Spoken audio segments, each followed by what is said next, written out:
Bismillahirrahmanirrahim. Assalamualaikum warahmatullahi wabarakatuh. Innal hamdalillah nahmaduhu wa nasta'inuhu wa nastaghfiruh wa na'udzu billahi min sururi anfusina wa min sayyiati a'malina. Man yahdihillahu fala mudhillalah wa man yudlil fala hadiyalah. Asyhadu an la ilaha illallah wahdahu la syarikalah wa asyhadu anna Muhammadan abduhu wa rasuluh. Allahumma shalli ala Muhammad wa ala alihi wa ashabihi wa man sara ala nahji wattaba'a sunnatahu wa salaka tariqahu wa nahaja manhaja ila yaumiddin. Allahumma inna nas'aluka al-ikhlas was-sidqa fi qawli wal amal la hawla wa la quwwata illa billah. Allahumma tahhir a'malana minar riya' wa tahhir qulubana minan nifaq wa tahhir alsinatana minal kadhib wal ghiba wan namimah wa tahhir a'yunana minal khiyanah. Qanafidina azakumullah, akhwatalima azani Allah wa iyyakum. Alhamdulillah kita bertemu lagi di majelis ilmu. Semoga Allah Ta'ala curahkan kepada kita ilmu yang manfaat. Dan kita masih melanjutkan pembahasan kitab yang insya Allah bermanfaat untuk kita penuntut ilmu, yaitu Khulasah Ta'dhimul Ilm yang ditulis oleh Fadilatul Syekh Shalih bin Abdullah bin Hamad Al-Utsaimin hafizahullah, yaitu tentang prinsip-prinsip mengagungkan ilmu, dan kita sudah sampai terakhir yaitu prinsip yang ke-13, dan ini sekarang kita masuk pada prinsip yang nomor 14.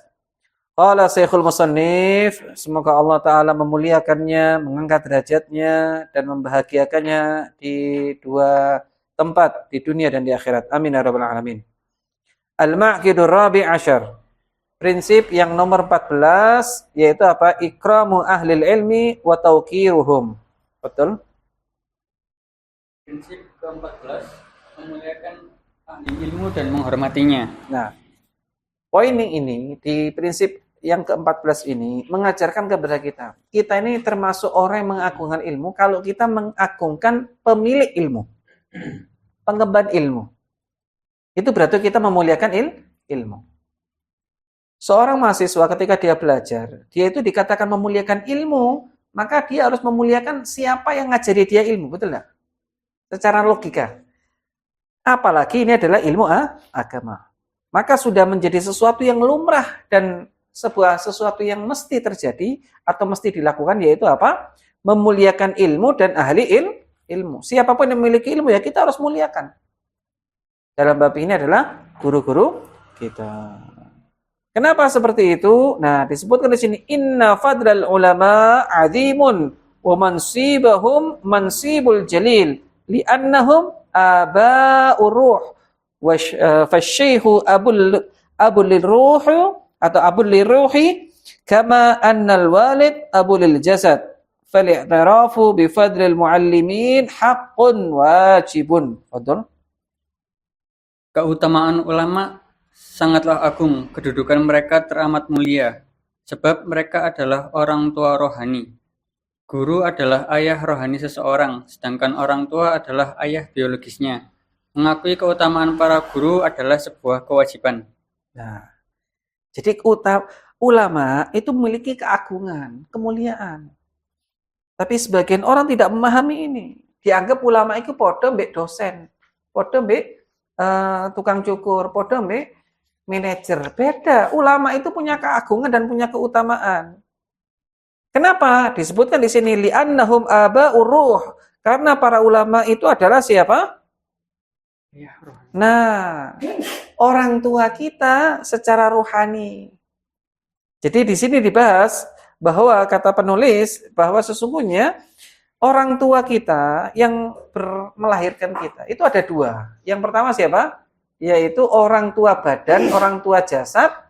Ya, orang tua yang kemudian dia itu ada hubungan biologis. Ada lagi yang namanya orang tua yang sifatnya apa? Ruhi. Yang mengajarkan kepada kita. Kenapa tidak kuat? Ya tidak kuat ini. Oh iya bisa. Dipakai aja saya. Itu tisu itu dia. Atas itu. Barakallahu fiik. Baik. Jadi orang tua itu ada dua, ada orang tua ruh yang dia mengajarkan kepada kita, orang tua biologis, ya orang tua kalau istilahnya penulis kitab ini beliau menjelaskan yaitu apa? yaitu orang tua badan yang ada hubungan ya biologis, ya maksudnya yang karena pernikahan dengan ibu kita lalu kemudian melahirkan kita. Itu namanya orang tua biologis. Nah, tapi ada lagi orang tua yang sifatnya apa? Roh, yang mengajarkan ilmu. Yang dikatakan di sini bahwa orang tua roh yaitu fal muallim wal muaddib, yaitu orang yang kemudian dia mengajarkan ilmu, mengajarkan adab kepada kita, dan ini kedudukannya apa? Kedudukannya melebihi daripada orang tua badan. Karena kalau orang tua badan kita itu terkadang hanya berjasa dalam hal-hal yang sifatnya keduniawian. Meskipun itu besar jasanya, meskipun itu hebat jasanya. Tapi berbeda kedudukannya kalau kemudian dia belajar ilmu agama. Yang gara-gara itu akhirnya dia mengenal Allah, mengenal Islam, maka kedudukannya lebih mulia. Lebih mulia. Makanya dikatakan bahwa memahami, mengenal tentang kedudukan orang-orang yang berilmu itu merupakan atau memuliakan orang yang berilmu adalah sebuah kewajiban. Jadi sebuah kewajiban. Makanya di sini jamaah rahimakumullah, ikhwani fillah azani Allah wa iyyakum, inilah yang harus kita renungkan. Jadi ini merupakan sebuah kewajiban. Jadi kita mengenal kedudukan seorang alim itu adalah sebuah kewajiban. Penuntut ilmu harus paham bahwa oh ini guru saya, oh ini ustadz saya. Ini bukan berarti pingin ustadznya gila hormat terus kemudian enggak. Tapi ini cara kita memuliakan ilmu. Cara kita memuliakan ilmu. Nah, kemudian qala Syekhul Musannif, penulis ini melanjutkan lagi daripada matanya. Qala Syu'bah ibn Hajjaj, kullu man sami'tu minhu haditsan fa ana lahu 'abdun. Nah, ini menarik nih ya. Ini bentuk bagaimana cara ulama prakteknya dalam memuliakan gurunya. Fadhal silakan. Muhammad bin Ali Al-Utfuwi rahimahullah menyimpulkan Al-Utfuwi. Oh, enggak. Syu'bah bin Hajjaj. Ini di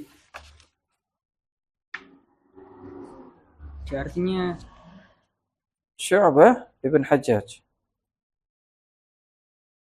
Siapa Ustaz? Syu'bah bin Hajjaj. Salah terjemah. Iya. Enggak, sama harusnya. Harusnya sama. Sebelum itu? Oh, dipotong berarti. Iya. Kalau di matan aslinya, enggak apa-apa, saya terjemahkan aja ya. Jadi dikatakan di sini qala Syu'bah bin Hajjaj, beliau mengatakan kullu man sami'tu minhu haditsan fa ana lahu 'abdun. Siapapun yang saya darinya itu mendengarkan hadis dari orang yang tersebut, aku sebagai budak di depannya. Jadi ibaratnya apa? Saya ini seperti budaknya. Gara-gara apa? Mengajarkan satu hadis. Jadi sampai seperti itu. Saya ini budak di mata orang yang mengajarkan aku hadis. Padahal Hajjaj ibn Syu'bah bin Hajjaj ini adalah ulama besar.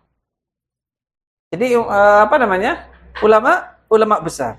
Syu'bah ibn Hajjaj rahimahullah. Kemudian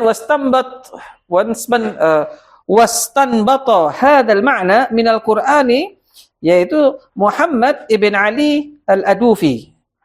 Faqala idza ta'allama al-insan min al-'alim wastafada minhu fawaid fahuwa lahu 'abdun. Qala Allah Ta'ala wa idz qala Musa li fatahu wa huwa Yusha ibn Nun wa lam yakun mamlukan lahu wa innama kana multamidan lah muttabi'an lahu faj'alallahu fatahu lidzalik. Fadhal. Muhammad bin Ali Al-Utfuwi rahimahullah menyimpulkan dari Al-Qur'an hal ini. Beliau berkata, manakala seseorang belajar dari ulama dan memperoleh banyak pelajaran darinya, berarti ia telah menjadi budaknya. Allah Ta'ala berfirman, wa idh qala Musa li fatahu, dan artinya, ingatlah ketika Musa berkata pada budaknya. Surat Al-Kahfi ayat 60, yang dimaksud dengan budak di ayat atas adalah Yusha bin Nun. Sejatinya beliau bukanlah budak Musa, namun murid yang selalu mengikutinya. Allah menjuluki Yusha sebagai budak Musa karena ia berguru kepadanya. Nah, ini. Jadi ini menunjukkan apa? Keistimewaan daripada murid daripada yang faham kedudukan gurunya. Sehingga dikatakan di sini bahwa sesungguhnya Al-Imam Muhammad ibn Ali Al-Udufi, beliau menyebutkan bahwa dalilnya apa? Bahwa seseorang Imam Syu'bah menyebutkan bahwa saya ini menjadi budak kepada siapapun mengajarkan satu hadis kepadaku, itu ada dalilnya di dalam Al-Quran. Maka di antara yang mengambil istinbat hukumnya yaitu Muhammad ibn Ali Al-Udufi, beliau beristinbat atau mengambil kesimpulan hukum daripada surat Al-Kahfi tentang kisah Nabi Allah Musa alaihissalam yang diperintahkan untuk belajar kepada Khidir alaihissalam. Di mana di situ Nabi Allah Musa ditemani oleh seorang yang bernama siapa? Yusha bin Nun. Yusha bin Nun. Yang ini kata sebagian ulama, beliau ini termasuk salah satu wahwa ahadul anbiya. Beliau salah satu daripada nabi-nabi Allah Ta'ala. Jadi Yusha bin Nun ini merupakan salah satu di antara para nabi. Tapi dalam ayatnya di dalam Al-Quran disebutkan wa idh qala Musa li fatahu, ketika Musa berkata kepada siapa budaknya. Padahal kedudukan aslinya adalah seorang nabi Allah. Jadi Yusha ini adalah seorang nabi Yusha. Tapi karena dia lagi belajar ngikuti Nabi Allah Musa alaihissalam, membantu Nabi Allah Musa untuk mencari ilmu, berjumpa, belajar kepada Khidir alaihissalam, maka beliau adalah sosok yang kemudian dianggap sebagai seorang budak. Nah, ini menunjukkan padahal aslinya bukan budak, tapi sebagai bentuk penghormatannya kepada Nabi Allah Musa, menemani Nabi Allah Musa. Subhanallah, inilah luar biasanya yang disebutkan di dalam kisah ini. Jadi kita harus paham kedudukan siapa guru kita, siapa yang mengajarkan ilmu kepada kita, dan itu sekali lagi kita katakan ini semuanya bukan dalam rangka supaya guru dimuliakan sampai melampaui, enggak, bukan itu. Tapi sebagai bentuk kita memuliakan ilmu yang ada pada orang itu. Jadi kita muliakan guru kita itu karena ada ilmunya di situ. Mengajarkan ilmu kepada kita meskipun cuma satu huruf. Sahabat Ali radhiyallahu taala itu pernah mengatakan hal yang senada dengan itu. Aku ini akan sangat memiliki apa istilahnya? Hutang jasa, hutang budi kepada orang yang mengajarkan satu huruf kepadaku. Bayangkan, apalagi kalau guru kita kadang mengajarkan bukan cuma satu huruf, satu kitab, kemudian juga jumlahnya hurufnya juga banyak. Maka harusnya kita lebih bisa menempatkan guru-guru kita, ustadz-ustadz kita. Bisa ditangkap poinnya ya? Nah, ini ikhwan fillah azani Allah wa iyyakum. Kemudian waqad amara syur' bi ri'ayati haqqil ulama ikraman lahum wa tawqiran wa i'zazan. Fadhal silakan. Syariat telah memerintahkan kita untuk menjaga hak ulama, memuliakan, menghargai, dan menghormati mereka. Nah, ini sudah merupakan hal yang sangat lazim harus dimiliki oleh seorang penuntut ilmu. Bahwa kita memuliakan ulama, syariat ini mengajurkan seperti itu. Syariat ini, bahkan Rasulullah pernah mengatakan, bentuk kita ini mencintai Allah, yaitu apa? Wa ya'rifu li'alimina haqqah. Ini salah satu hal penting, salah satu di antara perkara yang kita harus tahu, bahwa sesungguhnya kita ini termasuk memuliakan Allah, memuliakan Islam, memuliakan agama ini, yaitu apa? Wa ya'rifu li'alimina haqqah. Yaitu kita mengetahui haknya orang-orang yang berilmu di hadapan, di sekitar kita. Maka dari itu, sudah merupakan hal yang lumrah dan lazim bahwa kita ini memuliakan ahli ilmu. Farawa Ahmad fi Musnad an Ubadah bin Samit radhiyallahu anhu anna Rasulullah sallallahu alaihi wasallam qala laisa min ummati man lam yu'ajjil kabirana wa yarham saghirana wa ya'rif li'alimina haqqan. Ini hadis yang saya sebutkan tadi. Fadhal silakan. Dari Ubadah bin As-Samit radhiyallahu anhu bahwasanya Rasulullah shallallahu alaihi wasallam bersabda, bukan termasuk dari umatku orang yang tidak menghormati yang lebih tua, tidak menyayangi yang lebih muda, dan tidak mengetahui hak ulama. Nah, sampai Rasul memberikan batasan, bukan dari umatku. Kalau dalam hadis yang lainnya, kalau kita ingin tahu kita ini termasuk orang yang dicintai Allah Ta'ala adalah apa? Dia memahami kedudukan siapa? Kedudukan orang-orang yang berilmu. Ini, bukan termasuk umatku. Siapa itu? Man lam yu'ajjil kabirana. Orang-orang yang tidak mengetahui tentang siapa? Apa ya tadi? Menghormati yang Nah, lebih menghormati yang lebih tua. Jadi menghormati orang tua, menghormati orang yang punya kedudukan, baik tua secara umur maupun tua punya kedudukan di mata masyarakat, itu bagian daripada adab Islam. Wa yarham shaghirana, dan kasih sayang kepada yang muda. Jadi nggak boleh mentang-mentang dia senior terus seenaknya, oh, saya senior kamu harus nurut saya. Nggak ada seperti itu. Harus malah menghormati atau menyayangi yang muda. Wa ya'rif li'alimina haqqah. Apa yang terakhir? mengetahui hak ulama. Nah, tidak mengetahui haknya para ulama. Maka itu bukan bagian daripada Islam. Bukan daripada Islam. Justru Rasul sampai mengatakan bukan dari golongan kami orang yang tidak tahu tentang hal itu. Berarti mengetahui tentang kedudukan ulama dan bagaimana cara kita memuliakan mereka adalah bagian daripada perintah syariat. Wa naqala Ibnu Hazm li al-ijma' ala tawqiril ulama wa ikramihim. Fadhil. Ibnu Hazm telah menukil ijma tentang disyariatkannya menghormati ulama dan memuliakan mereka. Nah, Ibnu Hazm adalah ulama dari Andalus yang sangat luar biasa. Saya cerita sedikit, saya pernah cerita Ibnu Hazm ya, belum ya? Ibnu Hazm ini sosok yang luar biasa. Beliau itu dulunya adalah dari keluarga yang memang terpandang. Keluarganya itu keluarga apa istilah kita? Keluarga yang the head, orang memilih, orang berada. Tapi ternyata Ibnu Hazm saat itu belajarnya itu agak terlambat. Jadi beliau masih mengikuti anak-anak muda yang kemudian sering berburu. Senang-senang sebagaimana anak kerajaan, anak-anak orang-orang kaya saat itu.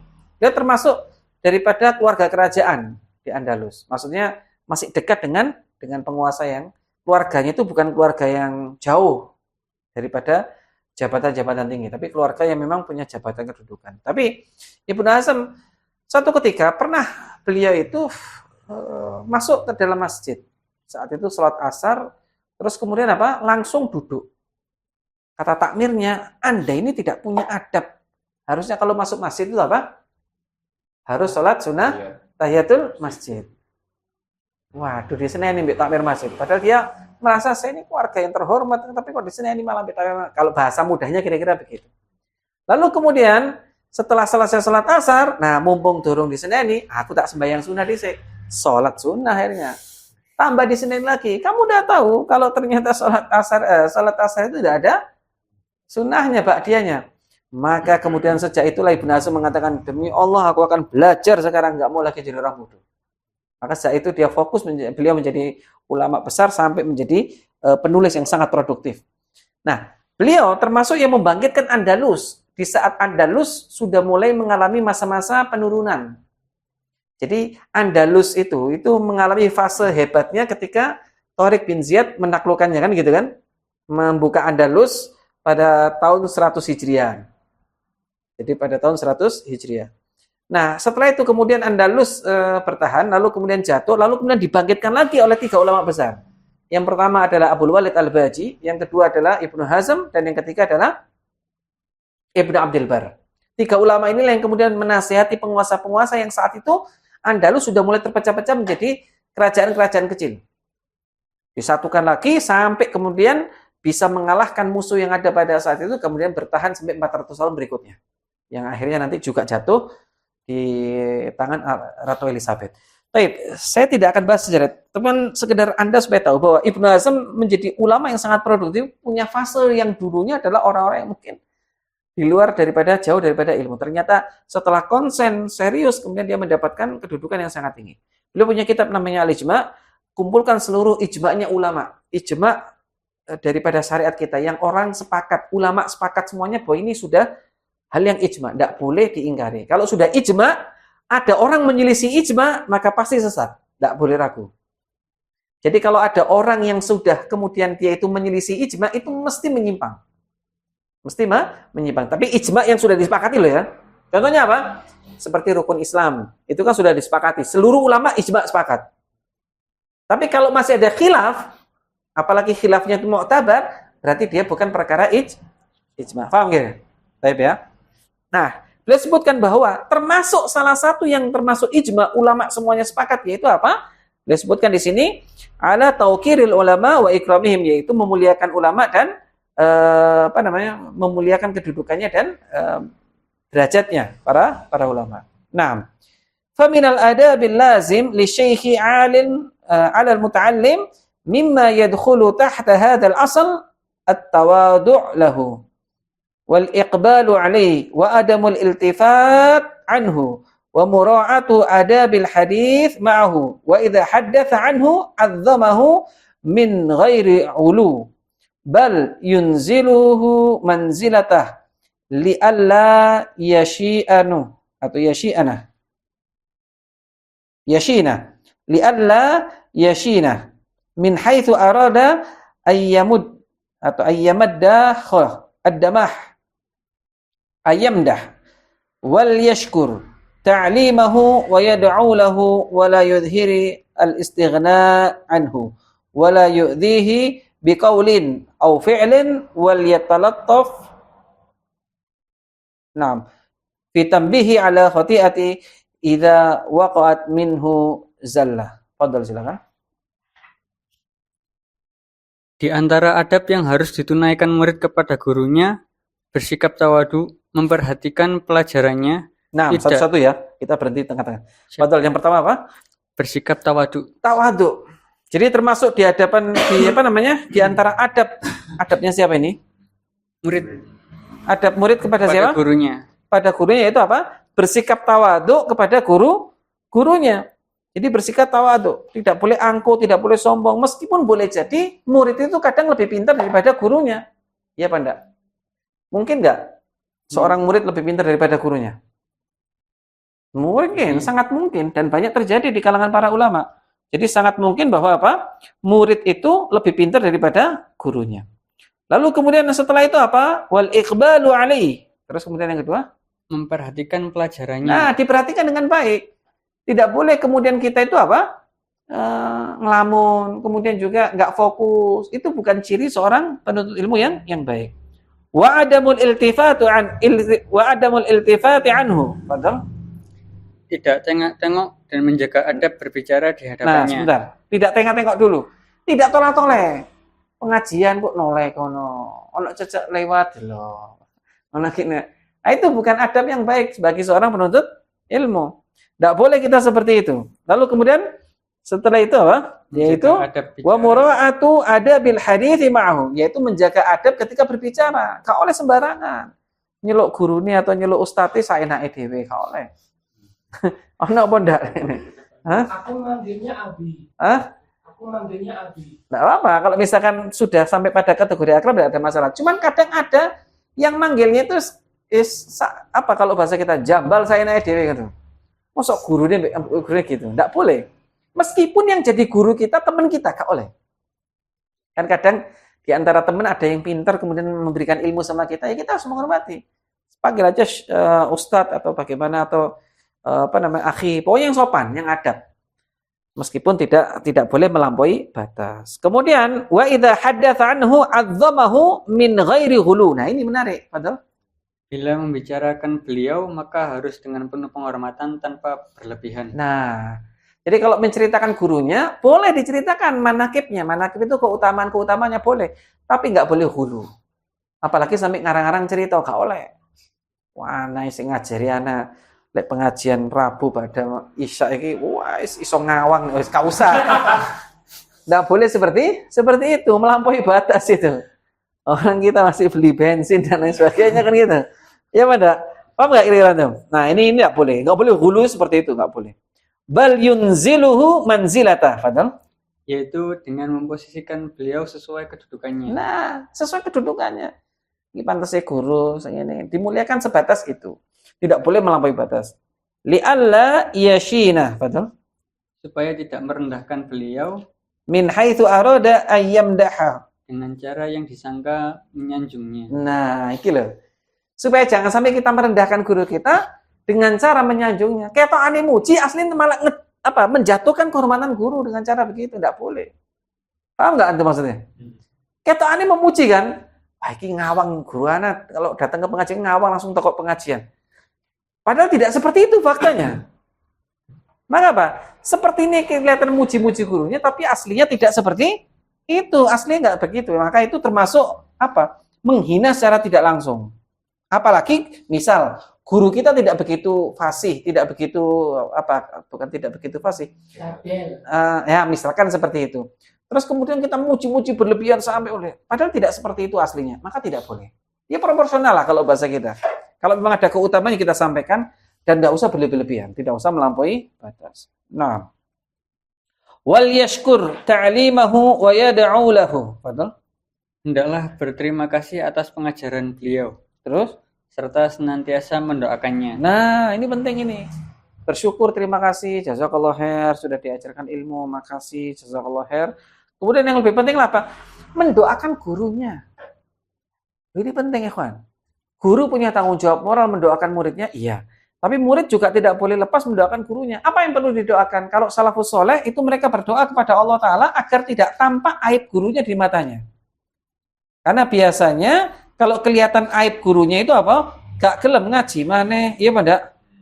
Iya, padahal kesalahan gurunya mungkin cuma 1, 2. Tapi seorang murid, terkadang kalau melihat aib gurunya itu mereka, kawis males, tiba ini guruku. Padahal semua orang itu punya aib, ya pada? Itulah kenapa seorang penuntut ilmu harus tahu batasannya. Harus tahu cara berinteraksi dengan gurunya. Sehingga apa? Sehingga kemudian dia tidak sampai kemudian mencari-cari aib gurunya. Yang lebih buruk lagi, aib gurunya nggak kelihatan, dicari-cari. Ya siapapun yang dicari aibnya pasti ketahuan, Banda. Pasti, cepat atau lambat pasti akan ketahuan. Maka disitulah kemudian kita pentingnya apa? Menjaga, bersyukur karena memiliki guru yang mau mengajarkan kita. Kemudian juga wa yad'u lahu, mendoakan gurunya, ya Allah, istiqomahkan guru saya, semoga tidak tergelincir. Nah, itu penting. Insya Allah, insya Allah harus doakan gitu. Jadi antum mendoakan, kita saling mendoakan.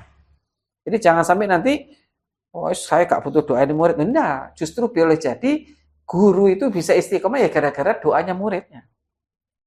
Istiqomah ngajar, istiqomah dalam amalnya. Karena itu yang jauh lebih dipentingkan oleh seorang alim, seorang guru adalah doa-doa baik daripada murid-muridnya.